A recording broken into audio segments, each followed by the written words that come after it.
Eu queria primeiro que você me contasse como é que tá o panorama geral da situação aí no país hoje, uma semana depois do terremoto, assim, em que ponto que as coisas estão?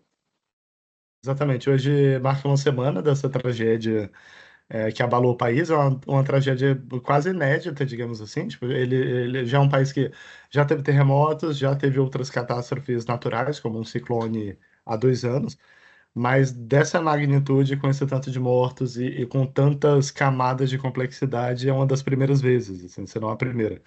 Então, tudo é muito novo, mas tudo é muito urgente também. A gente precisa ver, precisa analisar e, ao mesmo tempo, precisa agir, ao mesmo tempo. Uhum. Então, o, a gente está falando de um terremoto que ele o epicentro dele foi próximo à segunda maior cidade do país, e ele também atingiu de forma muito dura a terceira maior cidade. Então, quando o terremoto atinge uma área muito urbana, enfim, você tem uma série de edificações que caem, você tem um número de vítimas muito alto, porque é uma concentração populacional menor. E isso aconteceu, infelizmente, ali na região de Mandalay. Mandalay é a segunda maior cidade do país. Uhum. Tudo ainda é meio difícil quantificar, embora já tenha passado uma semana, mas a estimativa é de que 40% da cidade tenha colapsado. E Nossa. aí a gente fala de casa de pessoas perderem tudo, e você fala, olhando para o macro, de infraestrutura básica também sendo afetada, do tipo estradas que ruíram, pontes que caíram, aeroportos que foram danificados.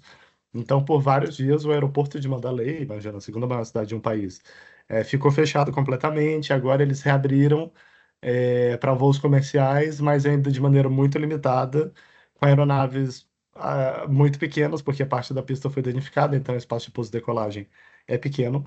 Isso vai impactando, que aí quando a gente fala das camadas de complexidade do país, são quase infinitas, porque você pensa nisso, de infraestrutura ter derrubado, então a primeira coisa, vítimas e a necessidade de resgate, então a gente tem equipes de resgate, geralmente países têm essa especialidade, têm essa força, então equipes da China, da Índia, do Uhum. bloco do Sudeste Asiático, que é a ASEAN, e tudo mais, então eles estão trabalhando desde o início também.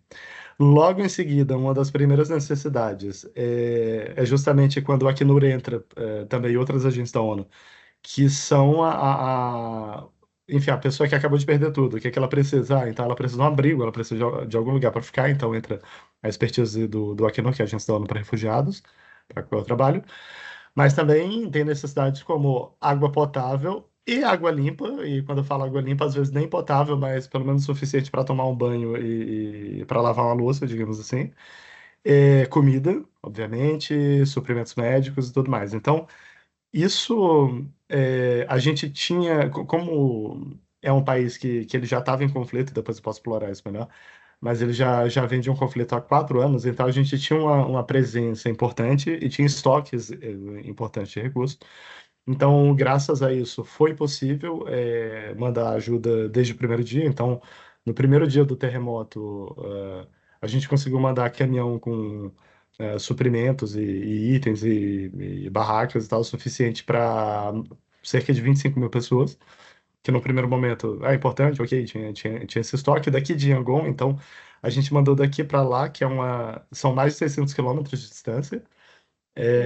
e mandou junto uma equipe também para fazer uma avaliação de necessidade em loco, ver o que está acontecendo e tal.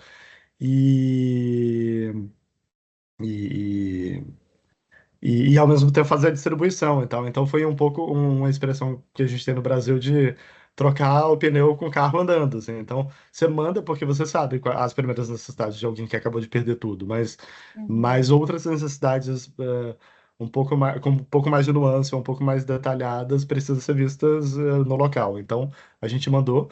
Essa equipe também precisa ser pequena, porque se a gente está falando de 40% da estrutura colapsada, significa que não tem espaço para abrigo também, para visitantes. Então, Uhum. inclusive, os nossos colegas que já moram lá, enfim, Mandalé é uma cidade que tem um escritório do Acnur e de outras agências, é, as casas deles ou ruíram ou eles não têm confiança de voltar. Então, a gente está falando também de tem uma crise de confiança, geralmente por causa das réplicas do sismo, né? É. Então a gente tem esses colegas que alguns estão morando no escritório porque acham que o escritório, né, tá mais seguro do que a casa deles, outros estão morando fora em barraca. Aí, Uhum. para aumentar uma camada aqui de complexidade, abril é um dos meses mais quentes do Mianmar. Então aqui a gente está falando da casa dos 40 graus, então imagina você não ter um teto para ficar e estar exposto a 40 graus. Daqui a alguns meses, daqui a 1 ou 2 meses, começa a temporada de monções, então que aí é o outro extremo, que são chuvas intensas e tal, e que também pode trazer inundações. Então é nesse cenário que vem. Fora, isso tudo eu tô te falando de conflito e tal, fora que, ó, do desastre natural, fora que tem um conflito armado em curso há 4 anos, que ele está de maneira espalhada pelo país, na verdade. Aquela região, que é a região central, com a noroeste do Mianmar, é uma das mais afetadas pelo conflito. Então, quando a gente fala de 3,5 bilhões de deslocados internos, quase metade, 1,6, ou seja, uns 45%, vivem naquela região, eles já moravam lá. Uhum. E quando a gente fala de deslocado interno, para não soar muito abstrato, a gente está falando de gente que fugiu, assim, que não teve outra opção a não ser fugir de casa. Então você imagina que alguém que a violência chegou, a guerra chegou, essa pessoa saiu com a roupa do corpo, às vezes, inclusive, perde até contato com familiares, mas enfim, ele sai com a roupa do corpo em busca de segurança, chega em outra cidade, tem de começar a vida do zero, às vezes começa. Em 4 anos, muitos deles são deslocados 2 vezes, então tem Uhum. casos da pessoa que chegou em outro lugar, depois o conflito chegou de novo, então ela de novo perdeu tudo, foi para outro lugar. Então, alguns dessas pessoas afetadas pelo terremoto são também deslocados internos. Então, imagina que para eles significa perder tudo mais uma vez. E no momento que tem uma crise um pouco mais generalizada, que pessoas que também não são deslocadas perderam tudo, que a infraestrutura está danificada, então, inclusive, levar ajuda demora mais tempo e etc. Então, Uhum. em sumo, esse é o panorama de 7 dias. Pois é, eu queria falar exatamente dessa questão política, porque pelo que a gente tem visto, das informações que têm chegado, tem muita dificuldade também em saber qual é a real extensão dos danos, né? De quantas pessoas morreram, de quantas pessoas estão machucadas e até nos hospitais, porque não tem informações confiáveis divulgadas nem pela junta militar e nem pelos grupos armados que estão dominando algumas regiões, né? Então, como é que vocês estão trabalhando com esses dados? Com dados é sempre complicado. A gente tem uma equipe de dados, na verdade, então eles têm estimativas com base populacional pré-existente, com base em imagens satelitais, etc. Então, tem algumas estimativas de, assim, no, no, no espectro amplo, 35 milhões de pessoas foram afetadas, mas aí, tipo, aí eles conseguem meio que mapear, inclusive com escala de cor e tal, tipo, onde foi mais, então onde se estima ter mais gente na zona extremamente mais impactada, depois na segunda maior, tem Uhum. uma escala de cores ali, que vai, tipo, é como se fosse é um pouco mais complexo do que um semáforo, mas vai de vermelho a verde com mais nuances e tal. Eu diria que operar num contexto de conflito é muito complicado. Sempre porque imagina que lidar com isso em uma situação de paz já seria difícil. Agora, em situação de conflito, você tem várias partes, e a gente está falando do Myanmar, não são duas partes do conflito, são várias partes do conflito. Então, é necessário negociação com todas elas, a gente, enquanto Nações Unidas, não só como, falando como a Acnur, que é a minha agência, a gente tem um foco em extensão um pouco menor, mas quando a gente fala do guarda-chuva ONU, e aí falando da coordenação do sistema ONU no Myanmar, a gente tem avenidas diplomáticas também para falar com quem com quem quer que seja, ou seja, quem quer que seja necessário para chegar a quem mais precisa. Então, esses colegas de alto nível, digamos assim, que conduzem essas negociações, estão negociando, inclusive, enfim, nesse sentido, pelo menos nossas equipes no terreno não têm sentido dificuldade de acessar. Uhum. Claro, a gente tem mais uma situação de cobertor curto do que de acesso no momento. A gente tinha um grande estoque no país, não vou dizer que era pequeno por causa do conflito, então a gente já tinha.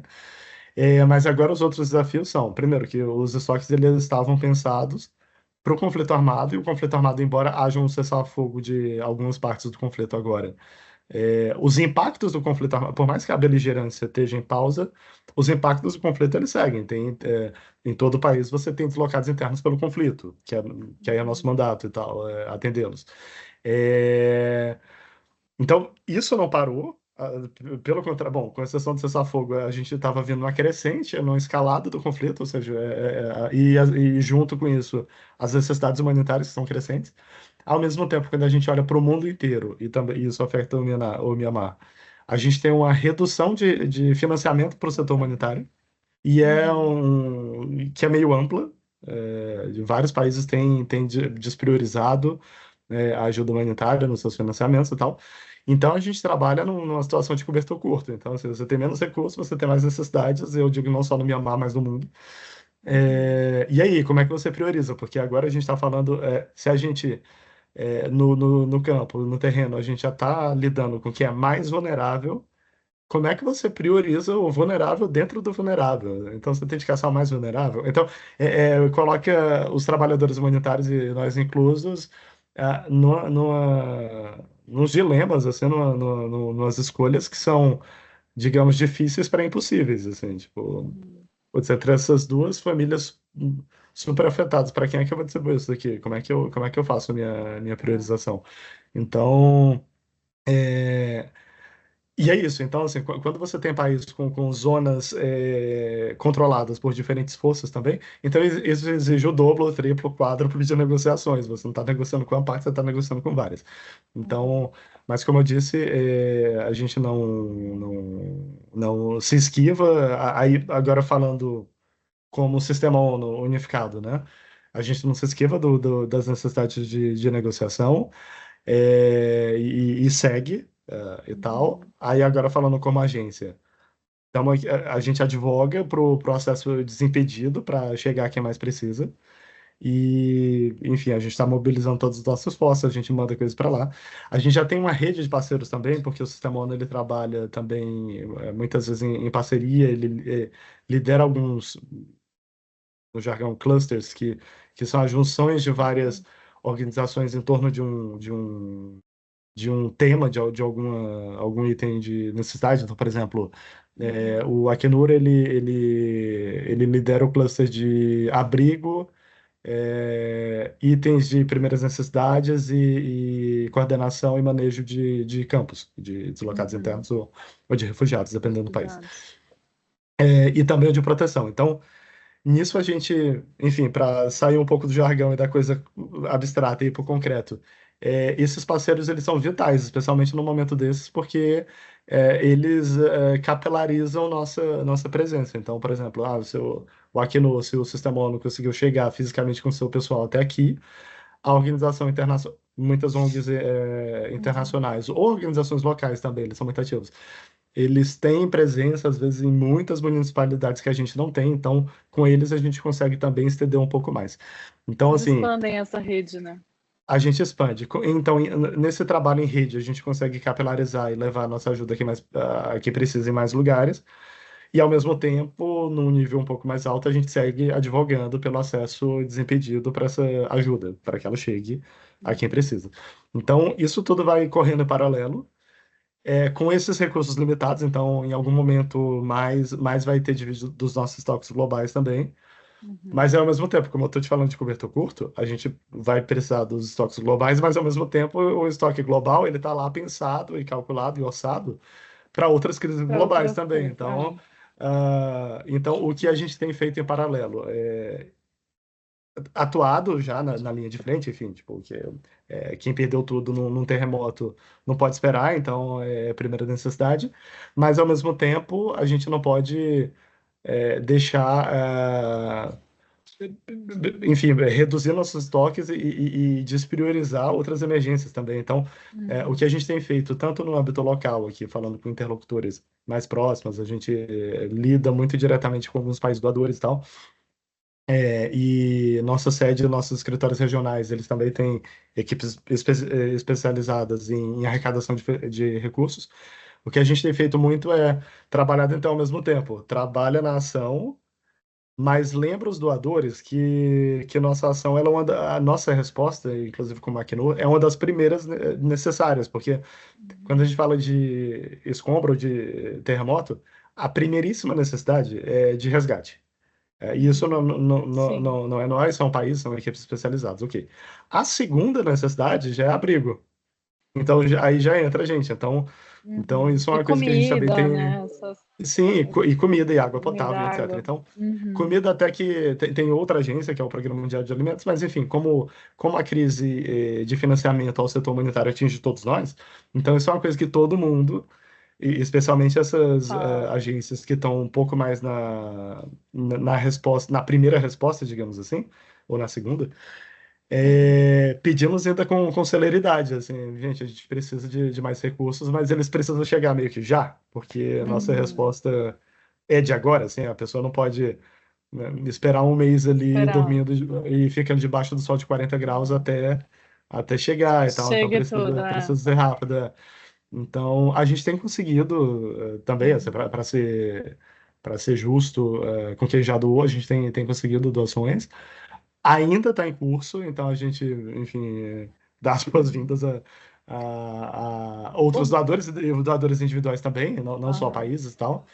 Tem chegado, então isso é bom, mas ao mesmo tempo eu tô com o olho aqui no Mianmar, eu tô prestando atenção aqui, eu não tô olhando também o resto do mundo, então não sei quanto também está sendo despriorizado de outros lugares. É. Então, O Brasil tem ajudado nesse esforço ou não? não que eu saiba, não diretamente ao Mianmar. Eu sei que o Brasil Uhum. ele doa pro Acnur, mas aí eu Sim, deixaria mas pro Acnur aí. Brasil checar assim, quanto o Brasil Tá. coloca e em que prioriza.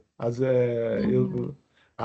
Enfim, primeiro porque o Acnur tem operação no próprio Brasil, então eu imagino É, que tem algum exato. financiamento do Brasil para atuação local. E Então. eu não sei se o Brasil prioriza também outras regiões, se América Latina, se África, enfim, aí Uhum. é uma coisa que Entendi. que eu passaria para o Acnur do Brasil responder.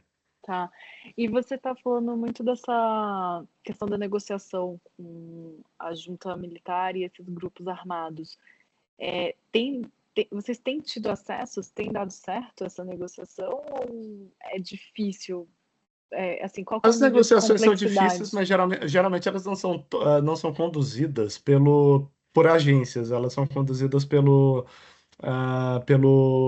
coordenador. A gente tem esse jargão, mas enfim, existe Uhum. uma estrutura dentro do sistema ONU que é o coordenador residente e o coordenador humanitário, Ah, tá. que são geralmente chefes de agência, ou às vezes é uma pessoa designada. No caso Uhum. do Mianmar, não tem um dedicado exclusivamente para isso, então a gente tem um chefe de agência que ele tem os dois chapéus aí, os dois guarda-chuvas. E Uhum. uma das funções dele é essa, ele é coordenador humanitário e coordenador residente ao mesmo tempo. Então, tipo, ele é a personificação do ONU, do Uhum. Mianmar. Então, essa avenida política, não política, digamos, diplomática, na verdade, de negociação e tal, geralmente são deles. Tem um coordenador humanitário também, que está mais ligado ao escritório, de coordenação de assuntos humanitários da ONU, que é a OCHA, Uhum. e tem o coordenador residente, então, geralmente, eles que conduzem mais essas negociações com as partes do conflito e tal. O que eu posso dizer no detalhe, eu não sei, até onde eu sei, assim, grosso modo, eles têm conseguido, enfim, negociar e fazer o trabalho deles. E olhando como agência, que é uma visão um pouquinho mais micro, a gente vê que a gente não teve bloqueio de acesso. Então, Uhum. aparentemente está funcionando. Tá Mas eu não funcionando. posso falar assim por todo mundo humanitário e por todas as Uhum. áreas, porque também como nossa resposta ainda está limitada, a gente não está entregando esse volume de itens ainda. E também a zona geográfica onde a gente está atuando é a principal que gera mais urbanizada, etc. Onde a gente está conseguindo ir, a gente consegue ir, mas Entendi. onde a gente tem capacidade de ir, a gente consegue ir. Mas Uhum. eu não sei se no longo prazo, ou chegando a áreas um pouco mais complexas, onde o conflito, pelo menos antes do cessar-fogo, estava mais intenso, isso ainda é uma coisa que a gente precisa ver. E você tem os dados mais recentes de mortos e feridos? Isso é uma coisa que é super complexa, porque como você tem mortos e É, feridos em zonas controladas por setores diferentes, tá? A gente tem é. estimativa. A última vez que eu li, a gente estava próximo da casa dos 3 mil mortos, o que é bastante. Tava assim, cerca de 2.800. Uhum. Para dar um comparativo, eu já atuei em outra emergência similar, que era de terremoto, no Afeganistão, 2 anos atrás, e que já tinha sido. Não foi o terremoto mais devastador do Afeganistão, e lá tem. É mais propenso, inclusive, a isso. Mas foi uma tragédia que vitimou mais de 2.000 pessoas, foi na casa de 2.200, e já foi muito. Uhum. Então aqui a gente já está falando, já está mais Um próximo de número 3 maior. mil. Então, e isso assim, à medida que as equipes de resgate trabalham, que tiram dos escombros e tal, a gente está falando de um aumento, de um número que vai crescer, né, infelizmente. Sim. Tem aqueles, por exemplo, vamos supor, se as partes baixam as armas, o que seria muito bem-vindo.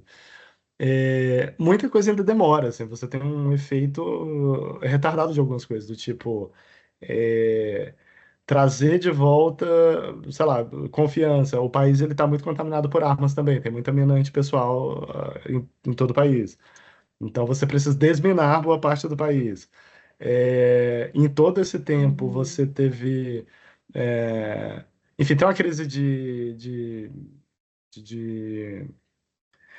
toda a crise humanitária e tal. Quando a gente fala do terremoto, a gente está falando de abalos, de infraestrutura pessoal, quase, né, de uma casa, até a infraestrutura básica. Reconstruir a infraestrutura também é uma coisa que demanda tempo, e enquanto ela está danificada, ela vai ter seu efeito cascata também, então, no sentido de econômico, por exemplo, imagina, de abastecimento. é, então, a gente está falando de pontes que ruíram, de aeroportos que foram parcialmente danificados, de estradas que estão danificadas. Então, se reconstruir tudo isso, imagina construir uma ponte, uma estrada, um aeroporto no Brasil, e que está em paz, e que tem seu nível de desenvolvimento, e que tem recursos. Demora. É Agora você difícil, imagina né? Imagina. no lugar de contexto, com um país com renda muito maior. A gente está falando aqui, muito menor, a gente está falando aqui de uma população entre 50 e 60 milhões de habitantes. 20 Uhum. milhões de habitantes têm necessidade de ajuda humanitária. Então imagina isso, assim, tipo, Nossa. se, sei lá, um terço da sua população precisa de ajuda humanitária, você imagina quão afetado, quão empobrecido ele está. Então, só para dizer, Uhum. politicamente eu não sei, de fato, quão dispostas as partes estão em chegar enfim, em acordo de paz, até porque são muitas partes, então exige muitas negociações, e achar denominador comum numa situação dessa é difícil. Claro que aí Uhum. falando um pouquinho, eu não gosto muito de falar como sistema ONU como um todo, porque eu não represento eles como um todo, né? Eu também não estou a par de todas as negociações, mas eu sei que existe esse fronte da ONU, que é um pouco mais político, que negocia mais isso, esses denominadores comuns, colocar as partes na mesa e negociar. Mas do ponto de vista humanitário, que é o meu, e falando como agência, é, pelo menos da minha perspectiva, ainda é um processo que vai aí no longo prazo, e que mesmo que pacifique também, vamos supor que no horizonte otimista pacifique, a beligerância acabe, as necessidades humanitárias seguirão, e as agências humanitárias ainda vão precisar trabalhar aqui por muito tempo. Tem aqueles, por exemplo, vamos supor, se as partes baixam as armas, o que seria muito bem-vindo. Muita coisa ainda demora, assim, você tem um efeito retardado de algumas coisas, do tipo, é, trazer de volta, sei lá, confiança. O país ele está muito contaminado por armas também, tem muita mina antipessoal em todo o país. Então você precisa desminar boa parte do país. Em todo esse tempo Uhum. você teve, enfim, tem uma crise de toda a crise humanitária e tal. Quando a gente fala do terremoto, a gente está falando de abalos, de infraestrutura pessoal, quase, né, de uma casa, até a infraestrutura básica. Reconstruir a infraestrutura também é uma coisa que demanda tempo, e enquanto ela está danificada, ela vai ter seu efeito cascata também, então, no sentido de econômico, por exemplo, imagina, de abastecimento.